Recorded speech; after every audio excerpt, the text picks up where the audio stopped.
কলকাতার ক্লাবে সই করলেন ব্রাইট এনোবাখারে। রবসনের ডিল কি কতটা দূর এগোলো? রবসন কি আদৌ মোহনবাগানে সই করেছেন? এবং ফাইনালি জয় গুপ্তার পিছনে পড়েছে ইস্ট বেঙ্গল। তো hello guys, welcome to channel Bong MMC Bong MMC নতুন ভিডিওতে আপনাদের সবাই কারণ স্বাগত।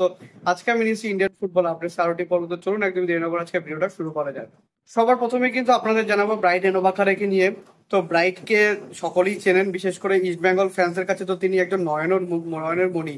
প্রতি সিজনেই কিন্তু তার নামের পাশে রিউমার ফেলানো হয় যে তিনি ইস্ট বেঙ্গলে আসছেন, ইস্ট বেঙ্গল আছে, কিন্তু কোনো বছর তিনি আসেন না।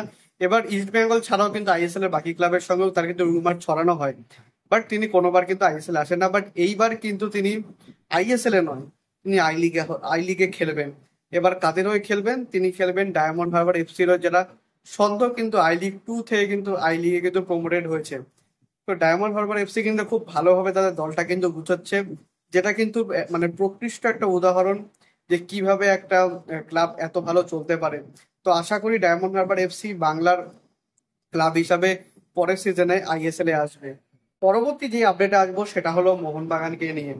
তো মোহনবাগানের দুটো আপডেট আছে। সবার প্রথম যেটা আপডেট সেটা হলো রবসনকে নিয়ে। তো অনেকের মনেই কিন্তু একটা প্রশ্ন রয়ে গেছে যে রবসন কি মোহনবাগানে সই করেছেন? যদি করেই থাকেন তাহলে এখনো তার কেন অ্যানাউন্সমেন্ট আসছে না?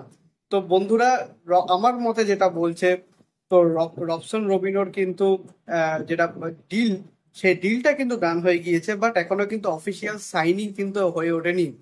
কারণ তার মেডিকেল কিন্তু বাকি আছে। যেদিন তার মেডিকেল হবে, তো মেডিকেলে তিনি যদি ফিটনেস টেস্টে পাস করেন তখনই কিন্তু তার সাইনিংটা কিন্তু হবে। তাছাড়া কিন্তু তার আগে কিন্তু কোনো রকম আমরা হিয়ার উই গো কিন্তু দেখতে পাবো না। আর গতকাল মারিনা সেরিনা তারাও কিন্তু কনফার্ম করে দিয়েছে যে 100% চান্স আছে যে রবসন রবিনো তিনি তিনি কিন্তু মোহনবাগানই আসছেন। তো সুতরাং মারিনা সেরিনা এর আগে এমবিএফটি এরা যখন মানে এই নিউজটা যখন তারা সোর্স করছে, তো সুতরাং খুব একটা ভুল কিন্তু হবে বলে আমার মনে হয় না। আর যেটা পরবর্তী আপডেট সেটা হলো অভিষেক সিংকে নিয়ে। তো অভিষেক সিংকে নিয়ে কিন্তু প্রতি ভিডিওতে আমি কথা বলছি আর বলতে হচ্ছে, কারণ প্রতিদিন একটা নতুন নতুন আপডেট কিন্তু বেরিয়ে আসছে।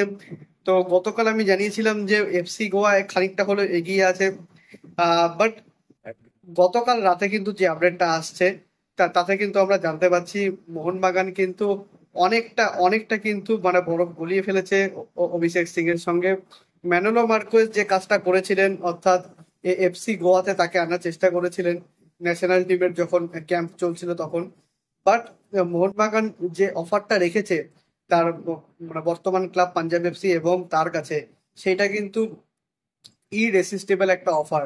তো সুতরাং এখনো অব্দি মানে যে দড়ি টানাটানি চলছে এফসি গোয়ার মোহনবাগানের মধ্যে, তাতে কিন্তু এখন কিন্তু বল মোহনবাগানেরই কোর্টে।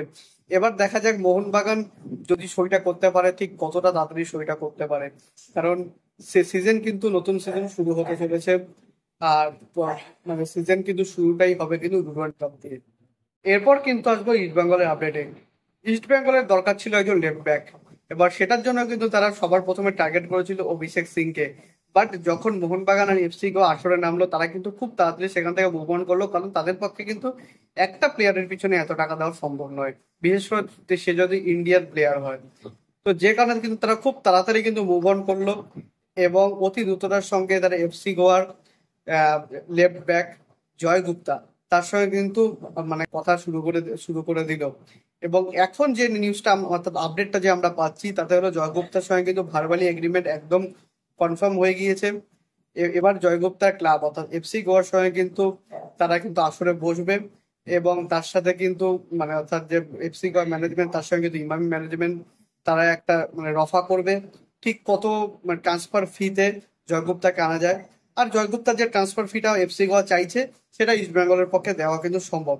তাহলে একদিক দিয়ে একটা জিনিসই আমাদের পক্ষে মানে বোঝা ক্লিয়ার, সেটা হলো জয় গুপ্তা কিন্তু ইস্ট বেঙ্গলে আসছে এই সিজনে, যেটা কিন্তু এক প্রকার নিশ্চিত। তো এই গোটা ট্রান্সফার মানে সাগাটা নিয়ে আপনাদের কি মতামত ইস্ট বেঙ্গল ফ্যান্সরা আমাকে কিন্তু অবশ্যই কমেন্টে জানাবেন। এই অবধি ছিল আজকে আপডেট ভিডিও। যদি ভিডিওটা ভালো লেগে থাকে ভিডিওটা অবশ্যই লাইক করবেন, চ্যানেল সাবস্ক্রাইব করে বেল আইকনটা অবশ্যই প্রেস করে দেবেন আমাদের সমস্ত ভিডিও আপডেট ও নোটিফিকেশন সবার আগে পাওয়ার জন্য। এছাড়া আপনারা আমাদের সোশ্যাল মিডিয়া হ্যান্ডেল ফলো করতে পারেন, লিঙ্ক আমি ডিসক্রিপশনে ফার্স্ট কর্নারে দিয়ে রাখবো, সব নেক্সট মাস ফলো দেন। ছোটখাটো কিছু আপডেট শেখানো দেওয়ার চেষ্টা করি। আর দেখা হচ্ছে পরে ভিডিওতে, আপাতত bye bye. Glory glory man United.